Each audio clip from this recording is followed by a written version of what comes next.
Bom dia a todos. Bom dia. É uma bênção poder estar aqui, com vocês. Sempre voltar para cá é uma alegria para mim, para minha família. A Agnes estava morrendo de saudade. Ela falou assim: eu preciso ir porque faz muito tempo que eu não vejo as pessoas. Eu estou com muita saudade. Você está com saudade de quem? Não lembro o nome, mas eu estou com saudade. Então é uma bênção estar aqui com vocês, podendo desafiar sobre missões. Eu dou graças a Deus que o reator nuclear não explodiu ainda também, pastor. Espero que continue assim pelos próximos 20 anos ali também. Mas é o nosso ponto turístico, de Iperó, é Aramar, é a Fazenda Ipanema e Aramar. São 2 pontos que nós temos. Fora isso, a cidade não tem mais nada de entretenimento. Então, inclusive estava pegando fogo, a gente está com muita queimada lá para a região.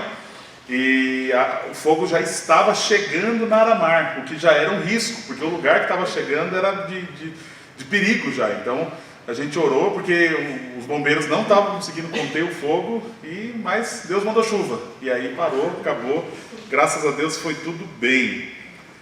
Gente, é um prazer estar aqui, desafiando com missões, poder compartilhar um pouquinho da breve experiência que eu estou tendo com missões. A gente está aí com missões desde o levantamento de sustento, desde 2020, então Deus tem nos ensinado muita coisa, tem nos mostrado o caminho, tem nos dirigido, tem realmente agido em nossas vidas e através das nossas vidas ali em Iperó também.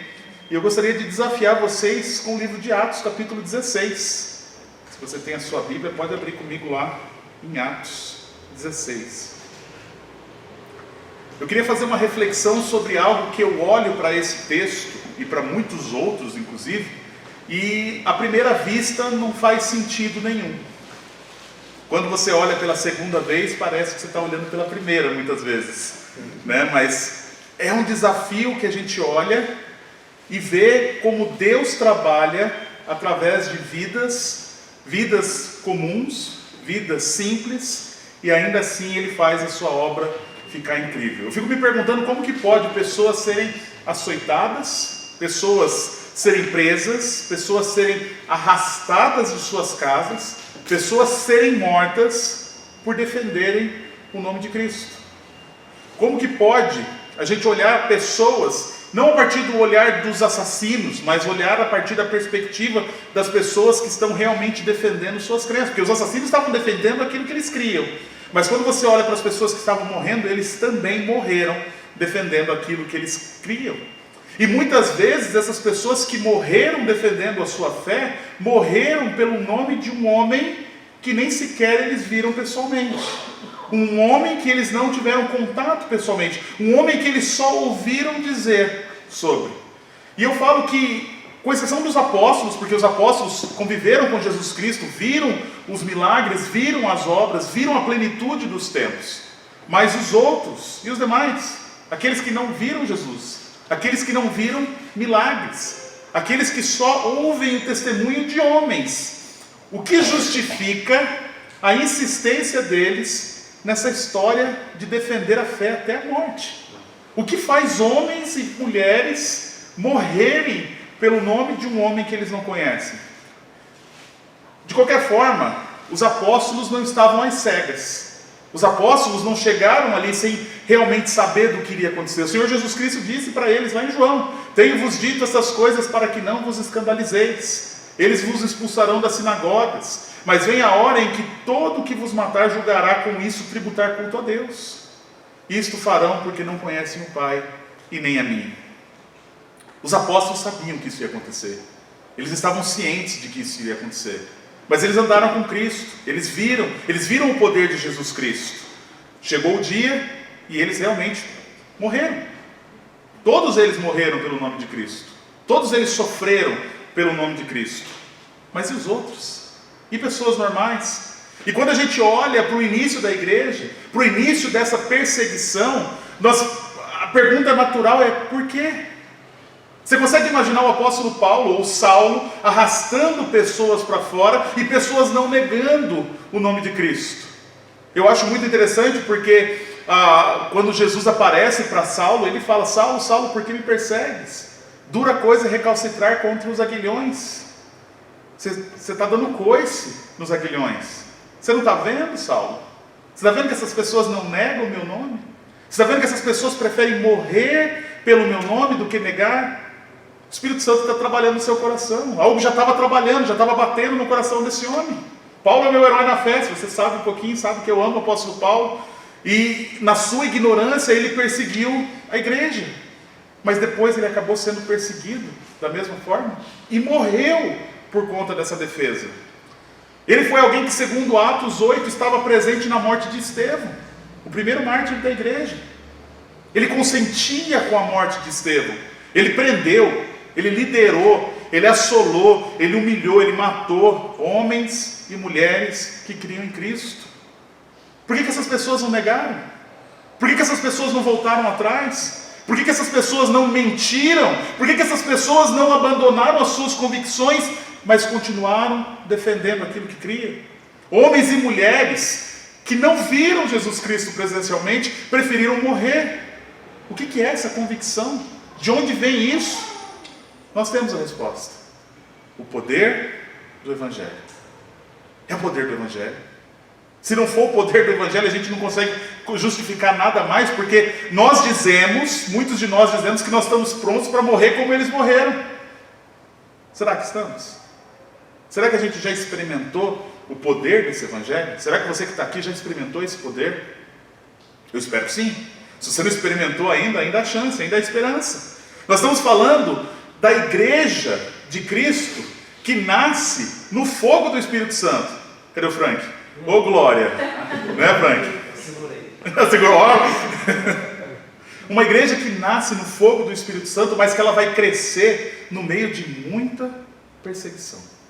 No meio de muita perseguição. E eu louvo a Deus pela vida de Lucas, porque ele vai se empenhar em narrar o começo da igreja para a gente. Ele vai mostrar o que está acontecendo. Atos dos Apóstolos, ou melhor, Atos do Espírito Santo, é um livro que nós olhamos e vemos a história da igreja na sua essência. Aquilo que Deus trabalhou para ser. O livro ele vai mostrar que o Espírito Santo age no processo de expansão da igreja, desde o momento que Jesus Cristo vai assunto aos céus. Nós também vemos o Espírito Santo capacitando esses discípulos de Cristo, ensinando eles o que eles precisavam saber, e que vai ajudá-los na missão até mesmo quando chega na sua morte. O livro de Atos não é um livro, não é um diário de narrativas humanas, não é uma agenda humana que nós temos aqui, nós temos o poder do Espírito Santo sendo revelado. Atos ele é o mapa do agir do Espírito Santo no meio de pessoas comuns, pessoas normais, mesmo em dias muito difíceis. Eu espero que você já tenha lido esse livro, eu espero que você já tenha meditado nesse livro, porque ele começa com uma promessa. Ele começa falando que todos eles iriam receber o poder do Espírito Santo. Para quê? Para ser testemunha. Para ser testemunha da obra que Cristo fez. Eu não vi, mas eu posso ser testemunha também. Porque quem nos convence é o Espírito Santo. O fogo cai, as línguas se abrem, os corações se rendem. Mais de 3.000 pessoas já logo de cara se juntam e a igreja nasce. Nós temos a igreja, nós temos algo maravilhoso começando ali.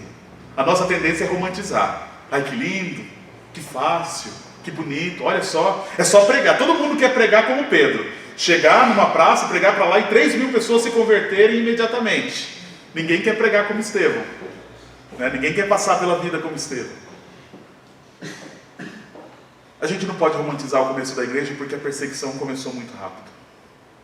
As prisões, as ameaças, a necessidade de se organizar. Ninguém vai ficar de fora, mas precisa organizar. Estevão chega cheio de espírito, cheio de coragem, cheio de pedras.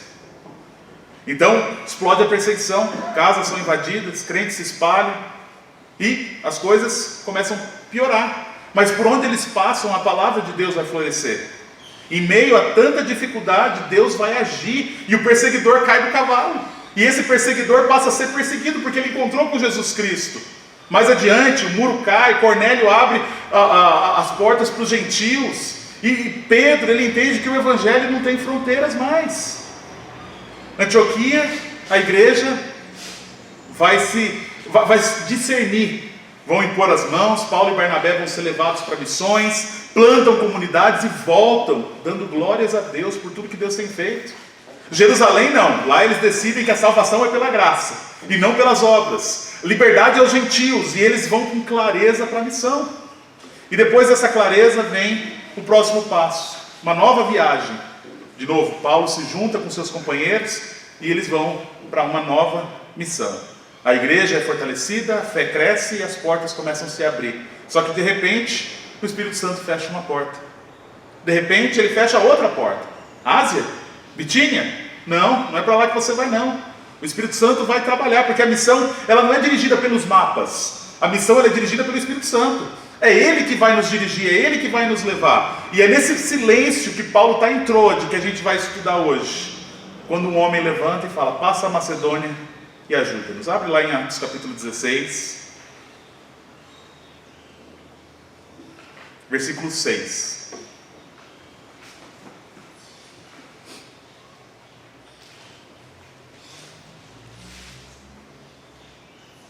Todos lá? Bem misericórdia. Amém.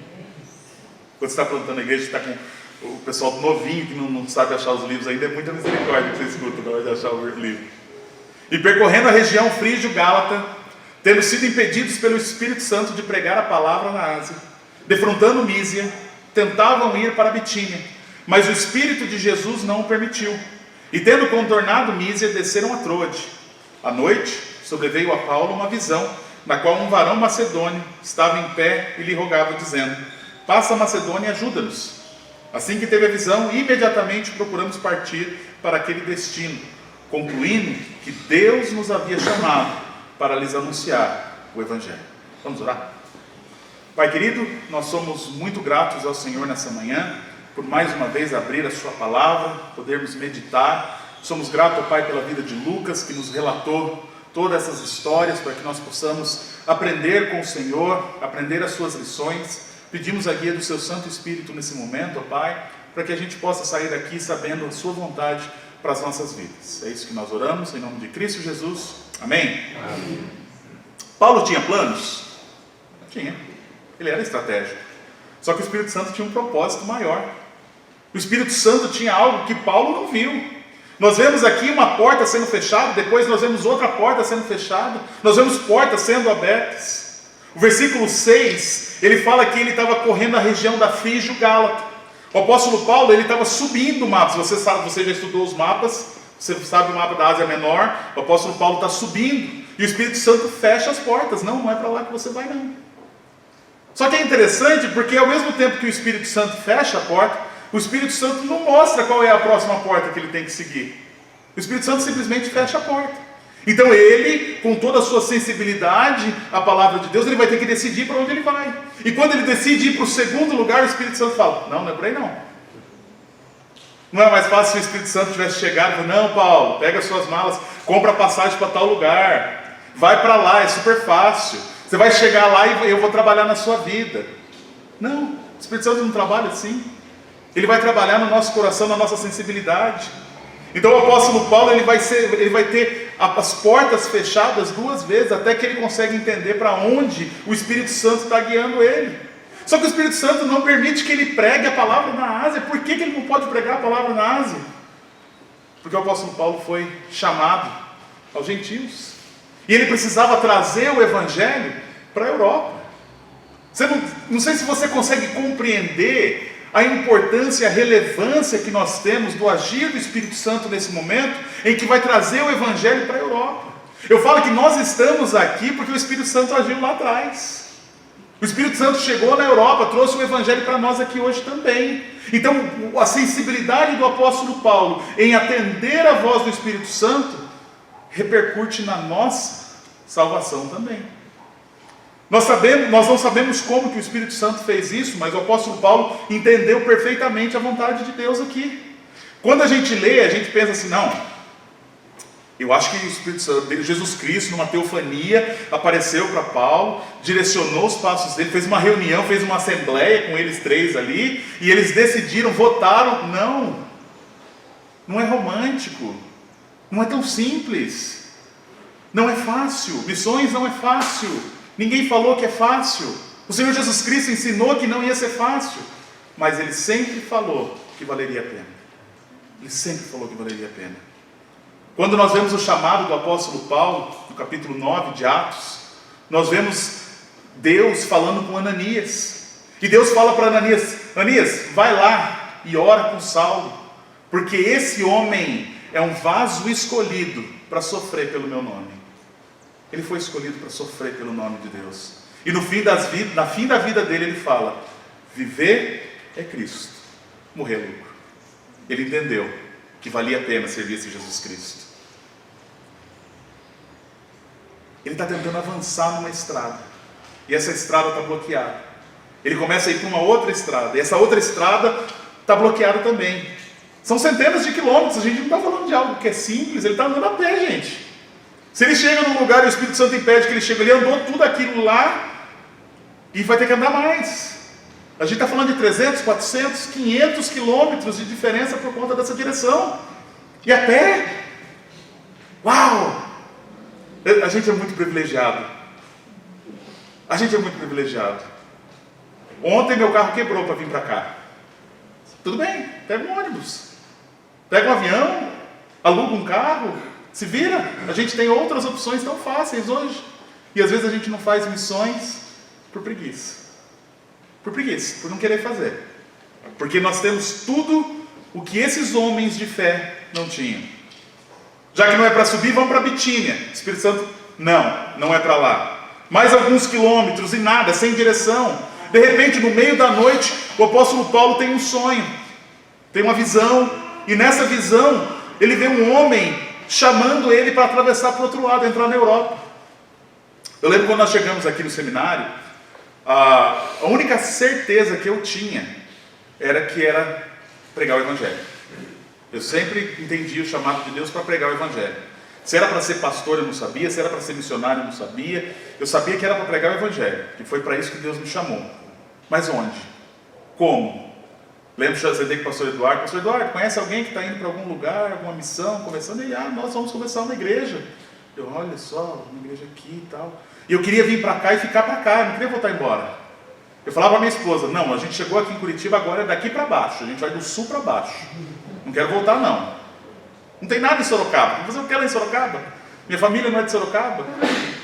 Não, todo lugar do mapa eu vou para qualquer lugar, mesmo para Sorocaba. Sorocaba não faz sentido, tem um monte de igreja lá já, não vou para aquela região mais não.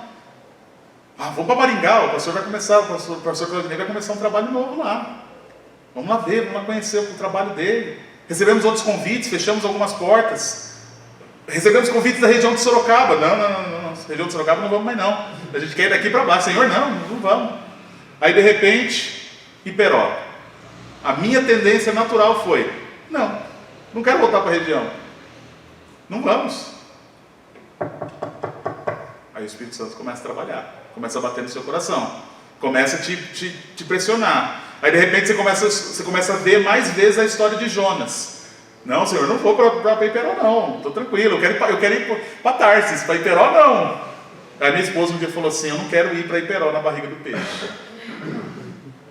E nós entendemos que a vontade de Deus era para voltar para lá. E hoje eu posso dizer que é o lugar onde Deus queria que nós estivéssemos. É uma bênção poder servir com aquele povo. É uma bênção poder servir aquela cidade. Mas é fácil você ter que renunciar o seu desejo, a sua vontade? É fácil você passar por cima de coisas que para você fazia sentido? E você? Para onde Deus está te chamando? Para onde você sabe ali no fundo do seu coração que Deus está te chamando? Para onde Ele está mostrando para você ir? Para onde Deus quer que você vá? Aonde que Deus tem fechado as portas para você? Onde que Ele tem aberto portas? Seja sensível ao Espírito de Deus. É frustrante a gente se deparar com portas fechadas. É frustrante você não ter o seu desejo realizado. Só que Deus gosta de falar bastante não. A gente aprende isso na vida, que Deus fala muito mais não do que sim. E amém por isso. Porque Ele está no controle. Nem sempre é sobre abrir portas, mas é sobre fechar portas também. Você precisa orar por direção. Você precisa deixar o Espírito Santo de Deus te guiar. Olha a transformação que Deus fez no mundo ao trabalhar no coração desse homem. Ao trabalhar no coração de Paulo. Paulo teve a porta fechada. E ele simplesmente olhou: tá bom, Senhor, para onde? Para onde eu vou? E todas as vezes que Deus fechou as portas, ele ouviu a voz do Espírito Santo. E ele deu o próximo passo. Ele foi para o próximo lugar. Para Paulo, Deus agiu através de uma visão. Isso não significa que Deus vai te dar uma visão também, não. Deus não me deu uma visão. Deus deu uma visão para o senhor, pastor? Não também, seria mais fácil, né? Mas não é assim sempre, não é regra. Seja sensível ao Espírito Santo. Nós precisamos lembrar que missões não tem a ver com as nossas necessidades. Missões tem a ver com as necessidades de Deus, o que Ele quer, o que Ele deseja, o que Ele espera, o propósito dEle. Olha o versículo 9. À noite sobreveio Paulo uma visão, na qual um varão macedônico estava em pé e lhe rogava, dizendo: passa a Macedônia e ajuda-nos. De repente, ele tem uma direção. Ele sabe para onde ele vai agora. Você acha que não dá um frio na barriga? Você dá o próximo passo? Você mudar tudo? Você consegue imaginar a insegurança? Você consegue imaginar Satanás assoprando as mentiras no ouvido do apóstolo Paulo aqui também? Porque Satanás estava ali. Ele também estava tentando frustrar os planos de Deus. Ele também estava tentando frustrar os planos do apóstolo Paulo. E não é só isso. Tem o silêncio de Deus, porque Deus só deu isso. Só vai para lá e nos ajuda. Mas tá, eu vou para onde? A Macedônia é grande, gente, não é pequeno não. Para onde que eu vou? O que é para eu fazer? Com quem que é para eu falar? Aonde que eu vou começar? Qual terreno que eu vou comprar para começar a igreja? Como que vai ser? Não tem dinheiro? Como que eu vou fazer? Seja sensível ao Espírito. No meio de uma espera, nós vemos um clamor de socorro. Nós vemos um clamor de ajuda. Nós vemos um clamor de desespero. As nações estão clamando.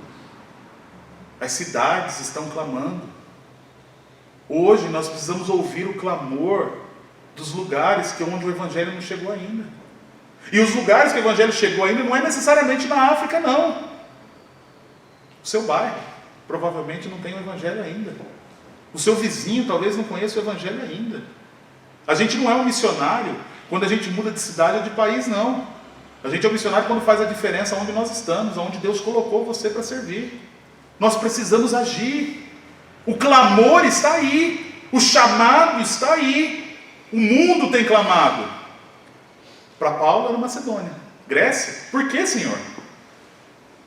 Perguntas vão surgir, e Deus não vai responder necessariamente suas perguntas, não. Ele quer a sua obediência.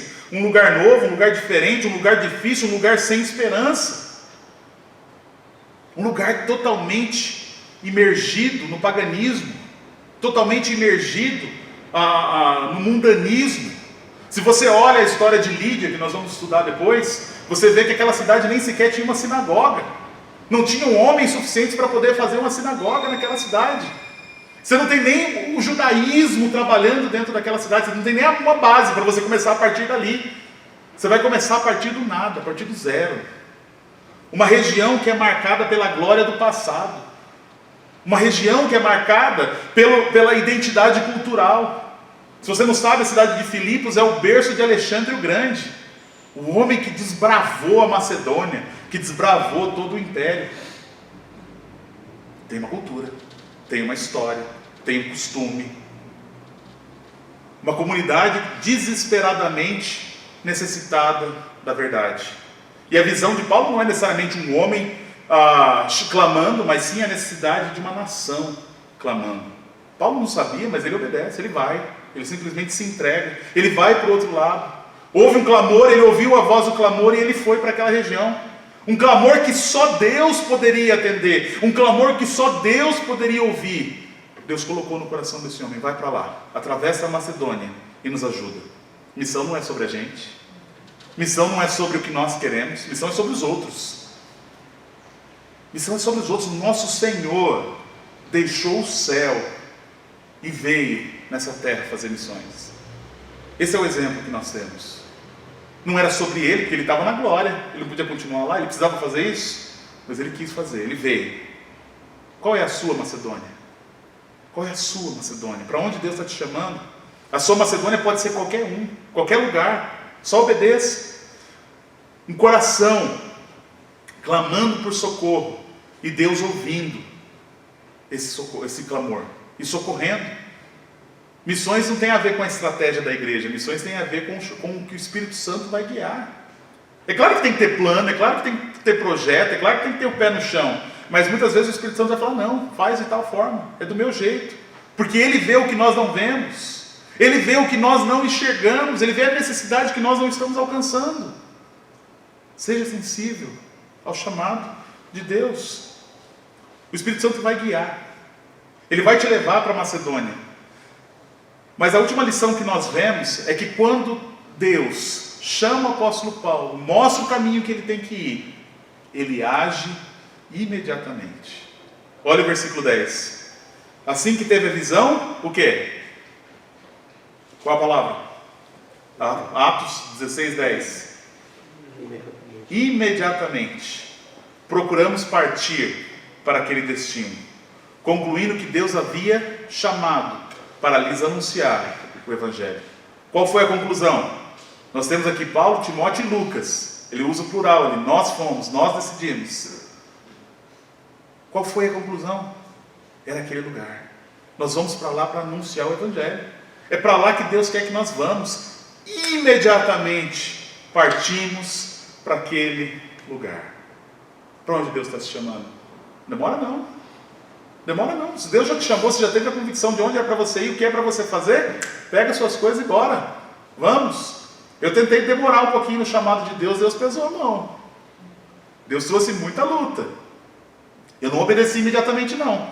Eu sou um exemplo de quem lutou com o chamado de Deus por mais de 5 anos. E Deus trabalhou.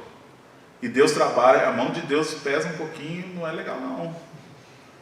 É melhor ouvir, é melhor agir imediatamente. Foi uma lição que ficou para mim. Seja sensível ao chamado. Os 3 missionários aqui, eles pegam suas coisas, atravessam a Macedônia, chegam numa colônia romana chamada de Filipos. E lá eles vão começar um grande trabalho do Evangelho. O Evangelho vai entrar na Europa pela primeira vez. O Evangelho vai começar onde é o berço do Evangelho. É o primeiro passo para algo gigantesco que Deus vai começar a trabalhar no mundo, e não só na Ásia. 3 histórias maravilhosas nós vamos ver aqui em Atos capítulo 16. Não agora, você precisa vir amanhã de novo para continuar vendo a história e aprendendo sobre como Deus agiu aqui. Só que o que nós temos é que missões não é algo abstrato.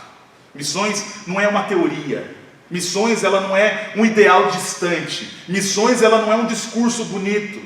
Missões é você ouvir o Espírito Santo e agir imediatamente. São pessoas reais, são vidas reais, são histórias diversas, com contextos e dores totalmente diferentes, mas que precisam de Cristo urgentemente. Ouça a voz de Deus e veja que o primeiro passo que nós vemos aqui é o Espírito Santo fechando portas, não é abrindo portas não. Depois ele abre portas, depois ele traz a transformação de vidas. Só que a gente precisa aprender que às vezes não podemos ignorar os nãos de Deus, não podemos fechar os ouvidos para o Espírito Santo. Seja sensível ao Espírito. Saiba que em algum lugar tem alguém clamando por socorro. A pergunta é: você vai responder? Você vai lá para socorrer em nome de Cristo? Que Deus possa usar cada uma das suas vidas, da minha vida, das nossas vidas, para um propósito maior do Espírito Santo. Amém? Amém.